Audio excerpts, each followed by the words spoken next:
Well, good morning, folks. This is going to be a fantastic Leading Your Best Life. I'm with an old mate, an old client, Vijay Watson, who's had a fantastic story way back from our Telecom Australia days, all the way through Sri Lanka, Bangladesh, and a range of other places. But Vijay, welcome to the Leading Your Best Life podcast. Thanks, Leigh. Happy to be here. Mate, it's been a long time. Every time I touch base with you, you're doing something interesting and different. But we go way back until probably the late 80s, early 90s when you were with Telecom Australia, Telstra, and we did a lot of work through Sri Lanka and Bangladesh and Australia, but we'll get to that. We're also here to talk about your movie, so we're going to share that with people. So the Vijay Watson story is a very interesting one, but maybe for the sake of our listeners and viewers, give us the Vijay Watson story. What's been your journey? Yeah, I mean, I was born in UK, in England, London, but grew up in Sri Lanka.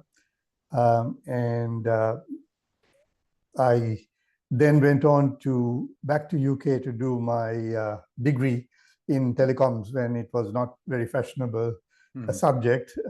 And I guess it was a very lucky call because since then telecom grew at a fantastic rate. It's almost like surfing a wave, and it's just luck, I guess. And so I worked in England for about 11 years. From there, went to Africa, worked in Nigeria, then in the Middle East. I set up the Arabsat satellite network for the poorer Arab countries. Mauritania, Djibouti, and South Yemen, and then migrated to Australia in '89 and joined what was then OTC Australia before they merged with Telecom Australia to become Telstra. Obviously, OTC was the overseas arm, and so we were looking at opportunities outside of Australia. And the opportunity came in Sri Lanka to start a mobile network. And, you've got to remember this is the early 90s when nobody had a mobile phone. Nobody knew what mobile communications would end up being, what it is today. So it was a risk for me, taking that job, obviously, going there to start a new company in a new industry that nobody knew anything about in Sri Lanka. Luckily, at least I knew the country because I had grown up there. So that was one positive, that I knew that. But, there was a war going on. There was a terrorist war going on. So again, a big risk. Nobody wanted to go there at that time, but I did. And I started that Mobitel and met you at that time on my trips back to Australia, where we had some corporate training, and you were conducting one for Telstra at that time. They had merged, and we had a group from WA who were leading the international, John Lillywhite, Peter Clifton, Carl Mattax, people from WA who came and set up that company. So it was good that I met you there because I was very impressed with your methods and what you taught me. And actually, I have kept those ideas and thoughts right throughout my career, 40 years in telecom since that time. Start with the end in mind. And in my book, I wrote a lot about those things too, because they made such a big impact on me. And I felt that a lot of my success, came with that. I basically ended up doing a lot of startups in Sri Lanka, then in Bangladesh, in Myanmar. It was all startups. And then back in Malaysia as well, when the tower industry started growing, we did a startup called e.co in Malaysia. And we grew it to be a unicorn, not just me, but the team in Malaysia. So that's my story. I ended up my telecom career in Myanmar, 4 years there, and left just before the military took over and caused all sorts of chaos in that country. It's a real shame because it's a beautiful country and lovely people, and I really feel sorry for them. And of course, that was a similar time at COVID, so I decided that that's a good time to hang up my boots from the telecom side and look at other things. And since then, I turned 70 in March. And so when I turned 60, I wrote the book. Now we are talking. And so now I'm talking. And so when I was thinking about what should I do when I reach 70, I mean, I've published a book. So I felt I don't want to do another book, but I would write a story and then make a movie out of it. I didn't expect that to be so successful, in terms of the end product. I just thought I'll show it at my 70th birthday party to my family and friends, but it turned out to be a big success with already winning 6 international awards for Best Feature Film in India, UK, USA, and in Canada, and Australia too. So I am, I'm thrilled, and so now I need to I'm trying to, take it around, so get more people to watch that movie. It has a lot of life lessons in it. It's about the fragility of life. It's about corruption. It's about, it's about everyday things that happen to everybody, not just although it's filmed in Sri Lanka, it's a story that can be related anywhere in the world. Wow, Vijay, what a story. And you've taken me on a little history lesson there as well, because I remember that workshop we ran in Sydney, and as you say, I used all the experiential learning things that we did in those days and still do. The blindfold walk, I remember you said, the whole idea of leadership and trust and building that, and how we then took that to Sri Lanka. And I remember I was telling someone the other day, taking all that Lego gear that I used to use, the big business game and the R Factor material through the customs at Sri Lanka at Colombo Airport, and I can remember the faces of those customs. They're like, "What is this guy doing with all this Lego? Bring it into Sri Lanka? Well, there's got to be something unscrupulous going on there." And then the very fact that only last year or so you guys had the 40th anniversary of that, setting that up, and so all of those memories came back, Vijay. And of course, we did the great work there. We did the great work in Bangladesh with Actel. The great work we did with ADI Telecommunications here in Australia.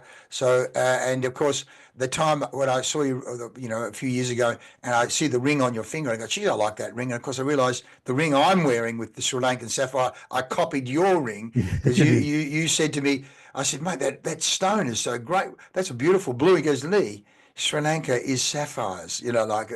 All of those memories come flooding back, mate. So we go back an incredibly long way, and here we are. You're talking, particularly as you say in the book. I just pulled it up then. The book that you put together, as you say, for your 60th birthday. There it is. There. Now I'm talking, which, as you say, in a couple of chapters there, you refer to the principle of begin with the end in mind, and we talk about, you don't manage people, you manage energy, the whole concept of energy in teams and synergy, all of those things that we passed on, which, as you say, you've applied so beautifully in the careers. And mate, the one thing you didn't mention was, I'll never forget, I was telling someone this morning that when at swimming that I was about to do this podcast, when you told me when you went to Nokia and you were putting up something like 90 towers a month or something. What was that number? You were some outrageous number per month. It's more like, I think it was in India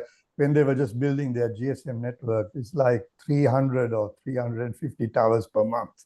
I mean, my brain, okay, so it wasn't 90, it was 350 towers per month. So that's 350 separate installation projects. And there you are managing all of that in terms of the teams and people and energy. You can imagine the logistics of it, right? Because it takes months to get the site, put the foundations, build, but you had to actually deliver 350 every month. So the whole logistics of that. I mean, clearly, as you say, it's thousands of towers per year. And that was Nokia, wasn't it, when you were... Yeah, I was with Nokia. Yeah, we were building the GSM network in India. Yeah. Incredible, mate. Incredible. So let's talk about a few things. Let's maybe in the first instance just talk about some of your principles. Let's leveraging off that in terms of leadership and leading teams and getting the best out of people. If I was to ask you, what are some of the key principles? We're going to talk to a CEO or a managing director or any manager. What are some of the principles you've applied, learnt in terms of getting the best out of people, leading? Yeah, I think one of the key things is to understand what you're trying to tell the person to do. It's very important, not just to tell him, because everyone is different, and sometimes you get a sense of how much you need to tell that person about the task to do, and you need to be always conscious of it, not to overemphasize, because then the other person gets the feeling of being micromanaged, but not to give too little. The other person thinks, what the hell is the guy doing? He's just throwing me into the deep end. I don't know what he's expecting me to do. So there's a kind of balance. It's kind of intuitive, but over a period of time, you get that to understand how much information you can give. So I'm very conscious of, when I give a task to a team or an individual, what information I'm giving them, so that they feel ownership. So they take that I'm owning this task. He's giving me something that I own. He's not just telling me every little detail of what I need to do. But some people need that. So you need to go a little bit further to others. So I think that's something I learned over my period of time, which worked very well. As I said, start with the end in mind. I always try to tell, I live that. So I tell the people, look, this is really what I want at the end. This is how I want to feel when you've done that job, and then start explaining the things that need to be done. And really, it's a case of not micromanaging, but trying to get that feeling of the person taking responsibility. I think that's the biggest issue, is how, if you want to get a task done, get that person to take responsibility. Then, it's a case of, there's no one rule fits all, because everyone's individual, different. So you need to understand that and then see how you can make that happen. Yeah, brilliant. And of course, I do remember also that principle that I think I taught, and you talked about in the book, from what I recall, the involvement equals ownership equals commitment. I equals O equals C, where, as you say, you want them to have a sense of ownership and involvement so that they're committed to the vision. So you essentially, as you say, by being very clear about, start with the end in mind, and then you basically say you then brought in how you want to feel at the end of it. You've actually engaged the emotion, you've engaged the right brain in that, which you're then reminding me of. I'll never forget the lady in charge of the customer service. Jean. What was it? Jean. Jean, yes. Yes. Yeah. That's 40 years ago. And I remember one of the exercises we did was getting people to draw a metaphor of themselves. And I remember her saying, I'm the mother hen. In terms of looking after the customer service team, and at the same time, throw away the love and the warmth and the affection and the kind of team, the family that she created, let alone you did, right across the group. So all of these memories are sparking back, mate. It's quite incredible. And of course, over the time, you would have both recruited and nurtured, and as you straight away talk about John Lillywhite and some of those guys, Carl, Matax, all those guys, of course, over the years. As a result of those introductions. Of course, I then went on and did consulting work with those guys as they ran, I think, Western Power and all of those things. We did a lot of work with those guys off the back of the work that I did with you. So coming back to, let's just, if you can recall some of the great leaders that you've either recruited and or you've worked with, and what you've seen and or learnt from those great leaders that you've had in your life. Yeah, I think one of the key leaders that I still admire and I'm in touch with is Peter Shaw. He was in charge of international, and obviously he gave me the break to go to Sri Lanka, and had that trust, because I'd never run a business before that. I was in project management doing various complex but large projects, but I'd never run a business. So he took a punt on me, and for that I always respect him. But more importantly, I admired him the way he interacted with people. I'm a quiet guy.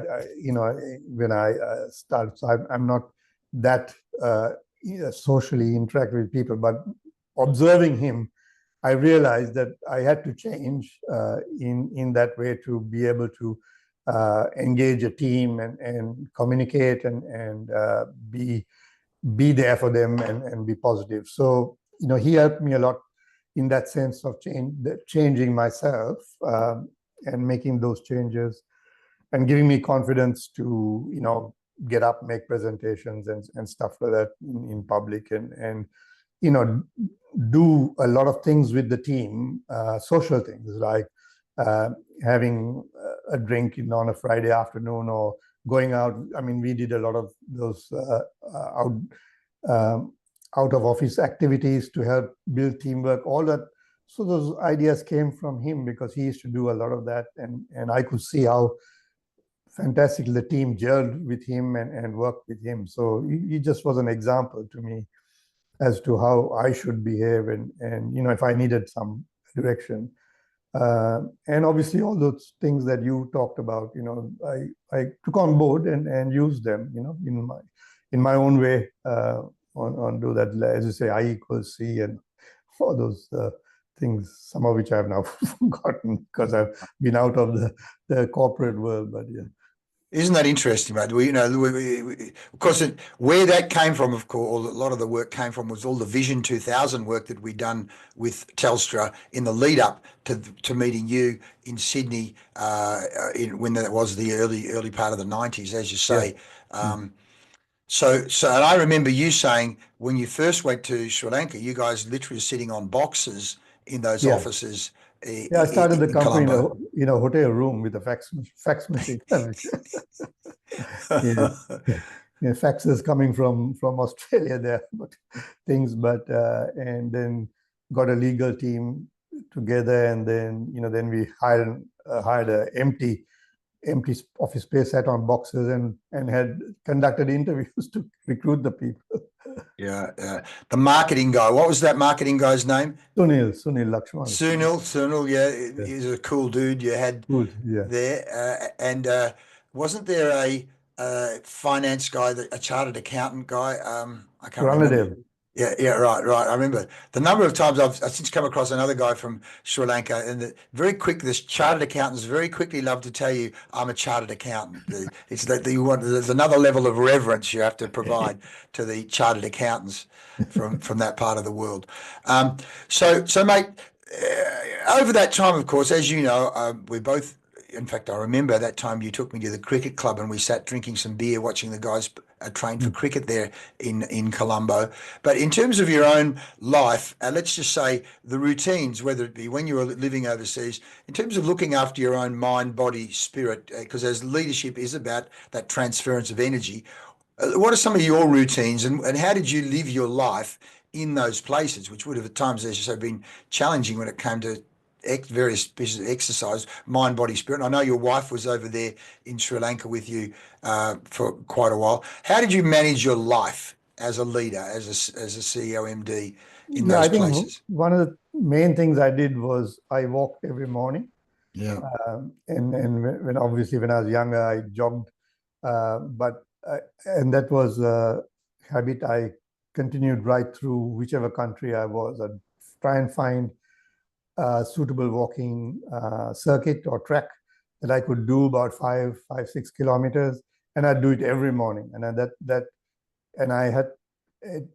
it helped me formulate the day and what I was going to do. It solved a lot of problems that might have come the previous day, and it was really therapeutic and the best thing that I ever did, I think, in terms of my leading people. And I still, even though I'm not working in a 9-to-5 kind of job, I do it every day even now. I think it's very important for me.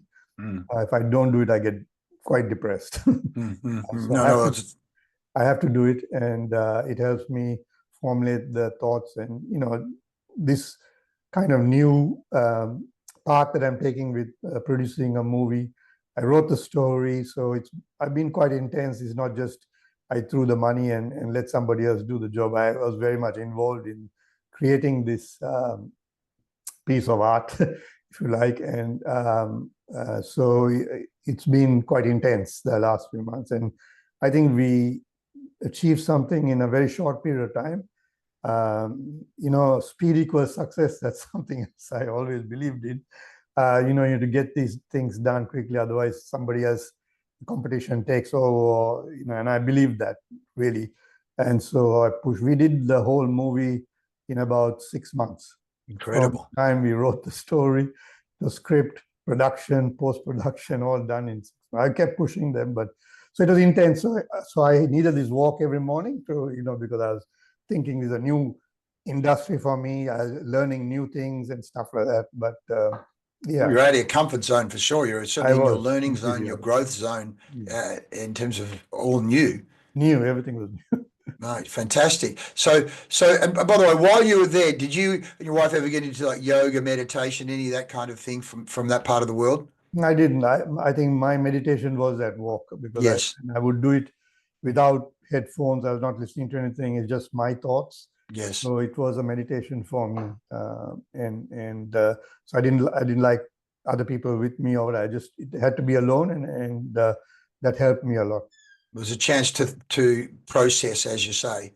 So Yeah. let's go then, and I'll put up well, first of all, the first thing I saw was the article here in one of the Sri Lankan newspapers for the movie Hello from the Other Side, and then you've told me there's a Facebook page, Hello from the Other Side. So international award-winning movie. So give me the background to this movie, and you've, as you say, written it and produced it. So what motivated you to do it, and whose story is it?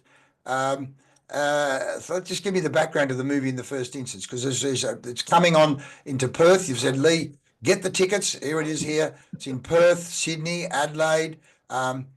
Just fantastic.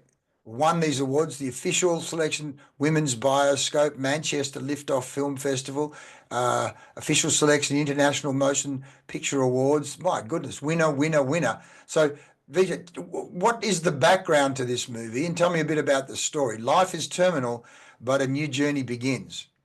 Yeah, so it's a drama. It's not a story about anybody. It's completely fiction.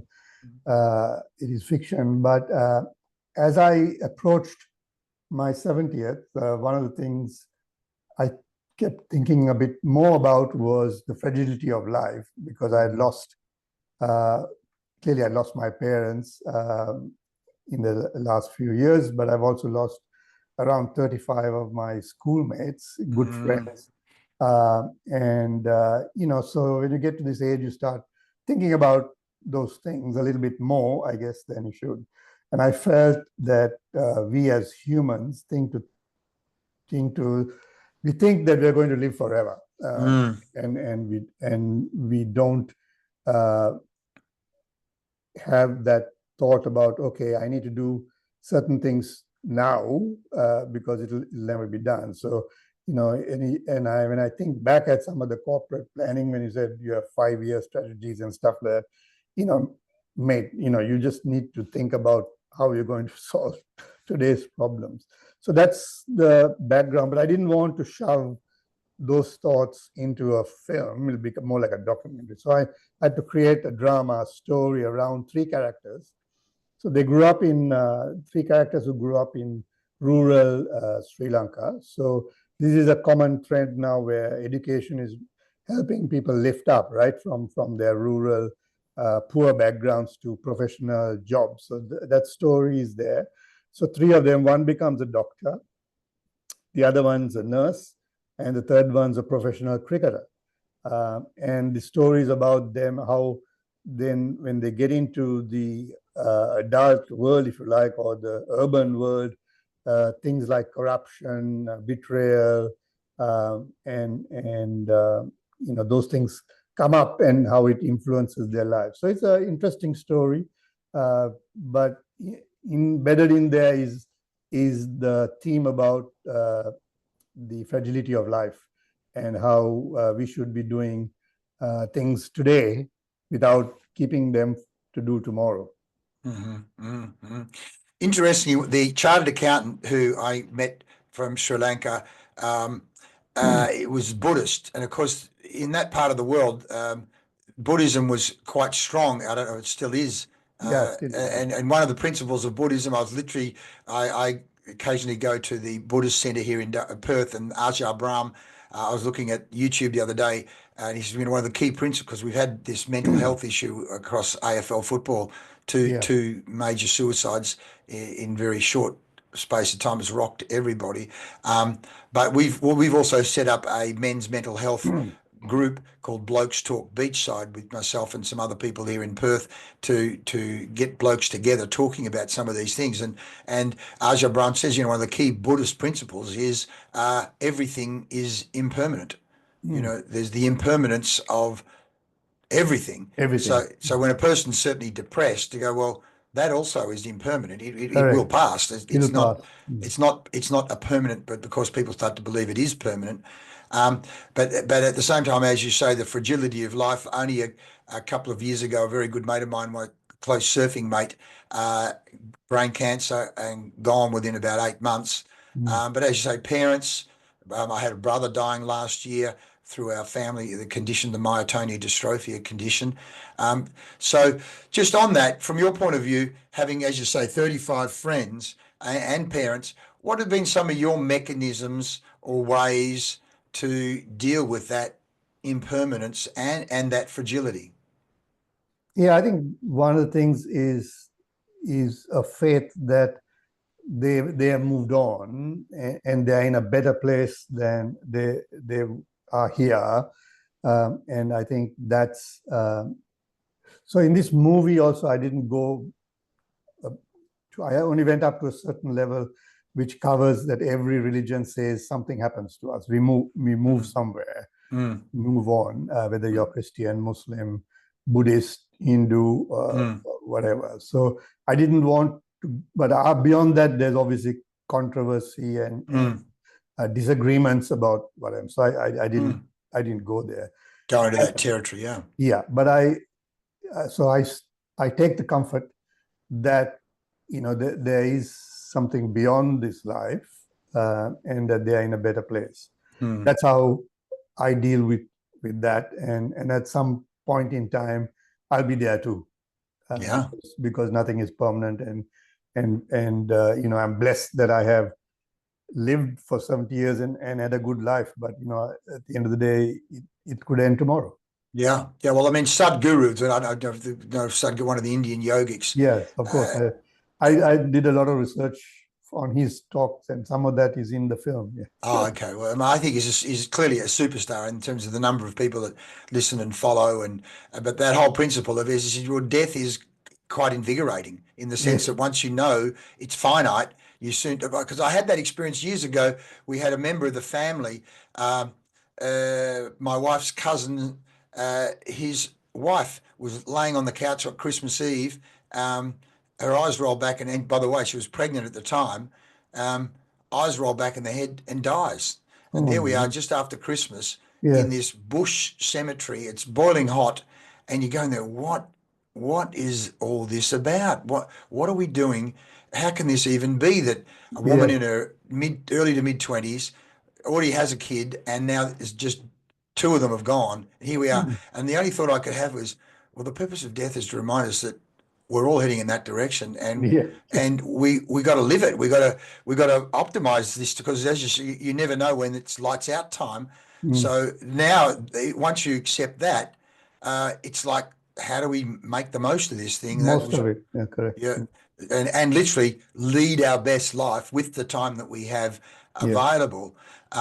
So as you say, the movie clearly is resonating with people to win all these awards and clearly pull heartstrings and teach lessons. So I'm looking forward to seeing it in June when you're over here again, Vijay. Fantastic. So from your point of view, movie or no movie, if I was to say to you, whether you're talking to your kids or other people, what would you say are some of the principles that you would recommend to people in terms of leading their best life? Yeah, I think the important thing is not to firstly not to leave issues and things that are going to be difficult for those, because you're in a good place when you die, but the problem is people left behind are grieving, and you don't want to lumber them with more issues than the grief. That is one of the things. So this is from a personal point of view. I have always made sure I've taken care of all my affairs. I started fairly early in the sense that I don't want my kids to be lumbered with multiple property deals or whatever. I had to do some of them because that was the way to make my living and make the best use of the funds that I had in order to educate my children and get a good life. But now that I'm at this stage and I got 4 grandkids, I have given enough so that they have something for their education. But I don't want any complications. I don't want things that because I might go tomorrow and I want everything to be smooth. So that's from my personal point of view. But from giving advice to kids and my children is, the theme of this movie, the fragility of life. You just don't know, just because you're turning 40, like my son's done, doesn't mean, you're going to live forever. You're not. And you are always struggling with today's problems and issues because you have 2 young children, like we did when we were younger. But in hindsight and retrospect, I can tell you that, it's more important that you get to do all the things that you want to do with the children in terms of spending quality time with them, so you don't regret later. And they'll always, even if you go early, they'll always appreciate that time that you gave them and spent with them.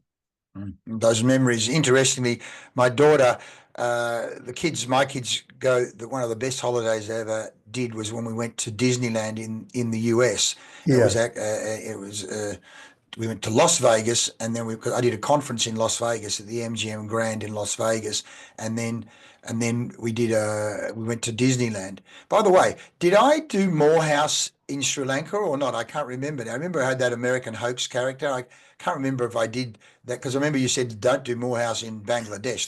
That won't work at all. I can't remember. It's so long ago now. But we did Morehouse right across Asia in 13 different countries. If you can imagine, Korea, Japan, Thailand, Singapore, very, very strange, but it worked quite nicely. The same thing, Vijay, taking people, all of those same principles work beautifully across 13 countries. With a group called British Standards Institute that we did.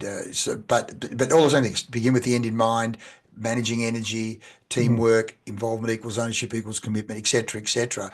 But the reason I say that is because the first thing my daughter wanted to do when her kids were, one's 4 and one's still only 2.5, was take the kids. They've just went to Disneyland in Japan to do just the same thing, to create memories and have those experiences. Because as you say, they're memories that last a lifetime. With the things to do with the kids. But anyway, coming on to something separate, let's talk a bit. I always like to ask my guests what books you're reading. And we say leaders are readers. What are the 1 or 2 or 3 books that you're reading or listening to, or the things that keep feeding your brain fuel? Yeah, I like reading magazines. I like the Fortune magazine because I think it's giving real examples of companies and, why they failed or whatever, and is good to understand. But at the moment, my mind's completely occupied with this movie. Yes. I am reading more on the internet because I'm trying to learn about how to get the movie online, for example, with various sources and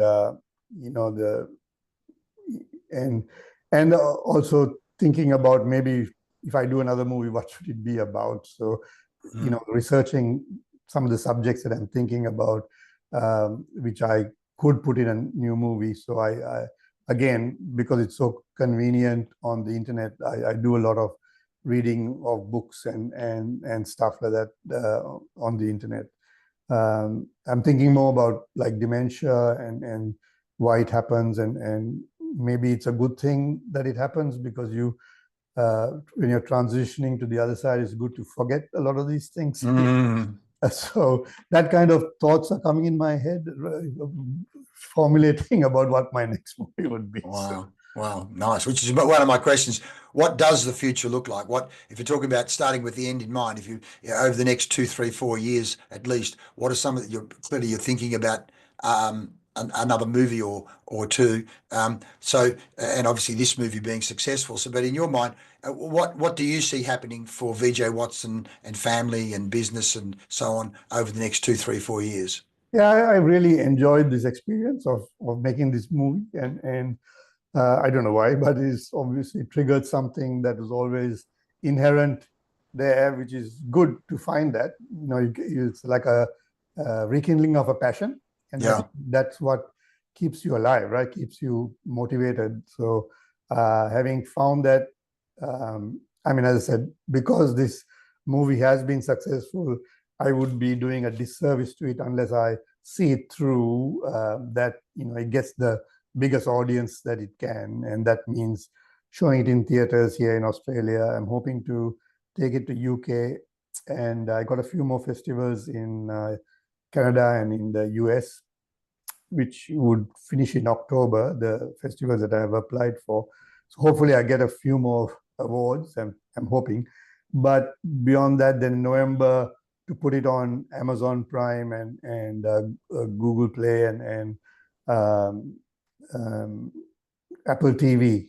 So that's what I've been working on, talking to these aggregators. You can't do it on your own. You have to talk to these aggregators who take it and put it on those, because those companies don't talk to individuals. I mean, this is an issue with independent film producers, right? It's not like a big studio. You're a single guy just trying to thing. I mean, I tried with SBS On Demand and got rejected. So there's a lot of rejection, there's a lot of things going on, but at the same time, you keep pushing on. That's the thing. So once I see this through, then, as I said, thoughts are coming in my head about another story and how to make that. And so if that passion is strong, I'll definitely do another movie.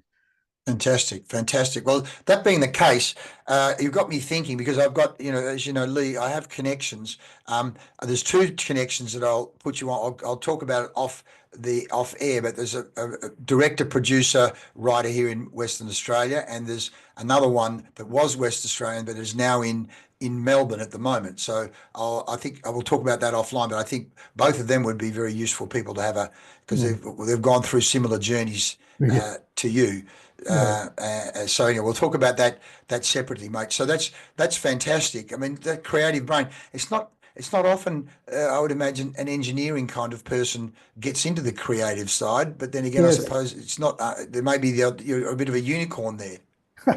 Could be. I'm surprised myself, and as I said, that engineering mind, but maybe I always had that other side of my brain, the creative side there. That's how the book came about, and I think we use it a lot in marketing when you're doing, especially mobile companies in advertising and stuff like that. I enjoyed that part of the mobile company, trying, as you know, in the 90s to early 2000s, you'd see every mobile company like Tesla just crazy advertising, trying to get people to buy the phone and use it. So I enjoyed that part of it. So I do have some part of, in my brain, the creative side is dormant. It wants to be activated. Well, you've activated it now, that's for sure.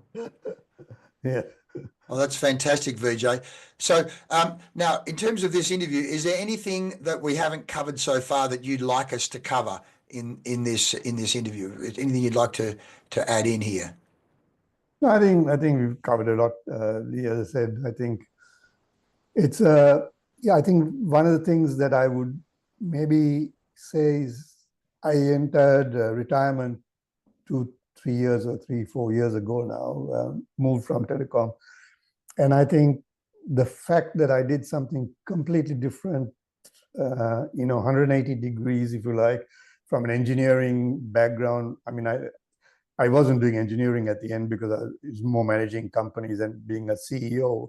But it's the same thing. I had that, obviously, that knowledge. It helped me, but and running companies and whatever. But doing a movie is like 180 degrees. So I think, and obviously I play golf now. I play it at least twice a week, and I do continue to do the walks.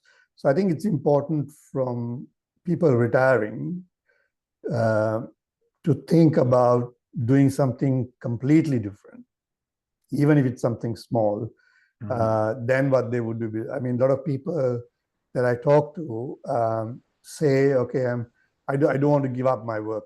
I'm going to continue this. Okay, maybe I'll work 2 days a week. I'll step down. I'll do some consulting, but it's in the same field that they've been doing the 40 years. And I think my advice, and everyone's different, but my advice to people is you need to stop and just do a 180-degree turn and do something completely different and see what energizes the passion, because there are other things in there that will, ignite that passion, and then you love what you're doing, whether it's working with children in a home, or elderly people, or just delivering meals, or something that's completely different, which is helping some other people to find that there are things that would do. So, I mean, I set up a trust in Sri Lanka. And before this movie, I actually made a teledrama, 10-episode teledrama. Oh, really? Yeah. And that was to educate the maids who go to the Middle East from Sri Lanka for work about human trafficking and abuse, because they have absolutely no idea. They don't read newspapers, they don't watch news, but they watch teledramas. So I decided through this trust to fund this 10-episode teledrama, which is on YouTube. People can watch it. And the government has taken that teledrama, and now it's part of the training for any new maid going abroad, to teach them these things about human trafficking and abuse. So I'm very proud that it got to that level. Mate, that's fantastic. Well, talk about, one of Morehouse's principles is go mad, make a difference, MAD. That you are making a difference. And you're just reminding me, I think it was, I can't remember if it was Sri Lanka or Bangladesh, when we were having dinner one night, and you said, see that girl over there? It was like a 12 or 13-year-old girl, and there were a range of other kids there. You said, that's not their brother or sister, that is their maid. And I think you said there was a fellow, an Australian, had said he'd done an arrangement, could we at least give these girls 1 day a week of education? And you said to me that he'd said to you, you've never seen kids want to learn as much as these girls who are just getting 1 day a week of education. It really put life in perspective as to how things work in that part of the world sometimes. So what a great contribution that is that you made there, mate. And of course, then you're reminding me of the guy that set up, I think it was Lanka Bell, wasn't it? The guy that set up the micro banking in Bangladesh, I think it was, wasn't it? I can't remember now where it was. But how these projects can make massive differences to people's lives. Did you also tell me, was it in a drama, I can't remember, in India or somewhere, at some part of that world, where when it was domestic, when husbands were coming home drunk and bashing their wives up, that the people would go outside and bang pots and pans. And I think it was in a book on change, and they put that into a teledrama, so that if they heard domestic abuse, the neighbours would come around and start banging the pots and pans outside the person's door, and the husband, what the hell, and it broke his state and really reduced domestic violence. So the power of what you've done there, using teledramas to educate, is such a powerful vehicle, mate. Well done. Well done. Yeah, thanks. I guess the one other thing I think, and you know this, that I've always tried to give young people opportunity where a lot of people wouldn't give them that opportunity because they don't trust that they would do the job. I think in Mobitel, when we went to Sri Lanka, and the team there, none of them knew anything about telecoms. Even the knowledge I had they had no knowledge of that. I mean, nobody knew mobile, but so we had to learn, and you had to take a risk that they would be successful in that. And with this movie, the Sri Lankan movie industry is male dominated. I have given this girl, she's the youngest female director ever in Sri Lankan film history. Oh, wow. Did this movie. Wow. Her name is Vinosha, and when you watch the movie, you will see how good her talent is. But that's a risk I took, but I think it paid off. Vinosha. Yeah, Vinosha. Kiriwandenia. Wow. Wow. So you've broken a glass ceiling there I've in Sri broken a Lanka. glass ceiling there. Yes, correct. That's fantastic, mate. It's so, as you say, faith, synergy, and whether it be Mobitel Sri Lanka. I remember in one of those leadership books, it could have been, I can't remember which movie it was, but the director played a symphony and literally created beauty, and said, that's what we want as a team. That whole concept of synergy, orchestra playing together, combining of talents, mutual respect, all of those, setting that tone, which I think we talk about, setting the fruit bowl, setting the right culture on the team. On the team, yeah. So clearly, you as writer, producer, and then selecting Vinosha, and then obviously clearly she then took that same energy for you guys to create this project over a 6-month period.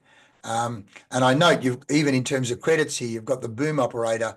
Everybody's there. Everybody's being acknowledged. The VFX artist is there. You don't often see all of that. Still photographer. It's all there on the banner, which again you wouldn't normally get that on a movie poster. That everybody's there. That says something in itself. Beautiful, mate. Beautiful. So Vijay, one of the final questions I like to ask people is, if you were going to talk to the 13-year-old Vijay Watson, what would be 2 or 3 key tips that you would give that young 13-year-old Vijay Watson about life? Oh, well, I was a real rebel at 13. Oh, yeah. I was smoking and wagging off school. Yeah, and it didn't turn out that bad afterwards. Yeah. So what do I tell him? That keep doing what you did, but just keep smoking and wagging. But at the end of the day, you realize that not going to get you anywhere. And I guess as I got older, maybe the 15, 16-year-old was a bit more sensible, realized that, I had to do the O-level, my first public exam, O-level exam. So, sit down and study, and got through that. So, so I think, it's hard because it's been such a varied, completely different life. And I think when I was 18, Sri Lanka was in a bad way at that time because of, the economic crisis and stuff like that. I just wanted to get out. And I was blessed that I had been born in UK, so I could get to UK quite easily and got into university. So a lot of blessing and luck, I think, from my side. So had a good life. Can't complain. Oh, absolutely, mate. And of course, I think from my observation, you've always wanted to go back and help Sri Lanka in one form or another. It seems to be from Mobitel Sri Lanka to some of the startups you've been working in recent times to obviously the television and the trust I set up. Yeah, trust. Yes. So your heart and your desire to continue to help Sri Lanka keep moving forward. I remember, I say to people, I never forget the first time you picked me up at the airport, and that road from Colombo Airport to the town at the time, or the Colombo itself, was barely more than a little street with cows and horns going. And then over the next couple of years, I think the Pope was coming to Colombo, and then that main road was was fixed up and widened, and that I think it's Gull Face Green or whatever that on the ocean front there was all fixed up as well. So even in the 3 or 4 years that I was helping you over there, the place was in massive transformation even at that point. Yeah, now there's a highway from the airport to the city. Really? Yeah. Oh my goodness. And wasn't the bridge, didn't the Australian government or somebody help with that bridge? There was some bridge that was being built or improved or fixed. I can't remember now. It's such a long time ago. But really, there's a highway there now, is there? Yeah, highway. And I think you're right. I think the thing is, where can I make the biggest impact to any human? I mean, regardless. I mean, I've helped people in Africa, obviously, when I was doing satellite communication and all that, bringing communication to them. But in my retirement, I have more influence. It's a small island, right? It's not a big country. It's a small island. I have influence in the corporate sector because of my career and friends that I've made over a period of time. So I can make a bigger influence there on the disadvantaged people than I can do anywhere else, even although I've lived in Australia for the last 35 years, because I've been working mainly in Asia and other places before retiring. So, that's my thought process. Where can I make the biggest impact with all of my experience and my influence to the disadvantaged? And there are more disadvantages in Sri Lanka than there would be in Australia. So, I mean, if I could help the Aboriginal community here, I would, but I don't have those connections or that links because I've not worked here to do that. So I felt, as I said, it's the fragility of life. You got a little bit of time. Where can you make the biggest impact in the short life that you have? Beautiful, mate. Beautiful. Well, Vijay, thanks so much for the opportunity for us to spend this time together today, mate. We'll share this around to people via the YouTube and other places. Obviously, you can take it and use it and share it as well. And, mate, I look forward to seeing you in June over here. Yeah, I'll be there. And people, please do go and see the movie all around Australia. And as Vijay said, it'll be in Australia. It's going to be a range of places. Here it is, Sydney, done in Sydney, June in Adelaide. This Sunday, yeah. And Adelaide on the 1st of June and Perth on the 15th. And we are having a new show in Brisbane on the 29th as well. Fantastic. Vijay, great work, mate. I can see this as a whole. You've got another 20 or 30 years of taking this career even further. Talk about a new journey beginning. It's beginning for you as well, mate. So thanks so much for your time today, Vijay. And I look forward to us seeing you in person, in the flesh, in a few weeks' time in Perth. Yeah, thanks. All the best, mate. Thank you. Thank you.